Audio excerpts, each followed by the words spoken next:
नमस्कार, आपण पाहत आहात लोकनाय न्यूज। मूलमध्ये वाघ आला पडा। चंद्रपूर जिल्ह्यातील मूल तालुक्यातून एक थरारक घटना समोर आली आहे।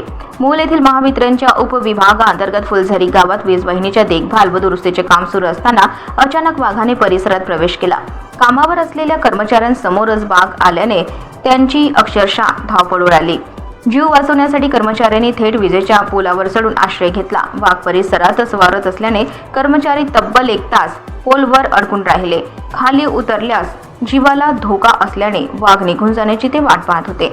अखेर वाघ परिसरातून दूर गेल्यानंतर कर्मचाऱ्यांनी सावधगिरीने खाली उतरून वीज वाहिनीच्या कामाची पूर्तता केली आणि सुरक्षितपणे तेथून सुटका करून घेतली।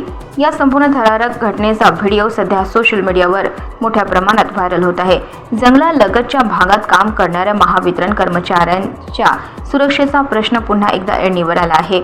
वन्य प्राण्यांचा वावर असलेल्या भागात वीज वाहिनीच्या देखभाल दुरुस्तीचे काम करताना कर्मचाऱ्यांच्या सुरक्षेसाठी आवश्यक उपाययोजना कराव्यात अशी मागणी नागरिकांकडून होत आहे। फुलझरी गावातील या थरारक घटनेने परिसरात भीतीचे वातावरण निर्माण झाले असून वाघ आला पडा या प्रसंगाने कामगारांच्या सुरक्षेचा गंभीर प्रश्न पुन्हा समोर आला आहे। लोकनाय न्यूज, रोशन खानकुरे, सिंदेवाही।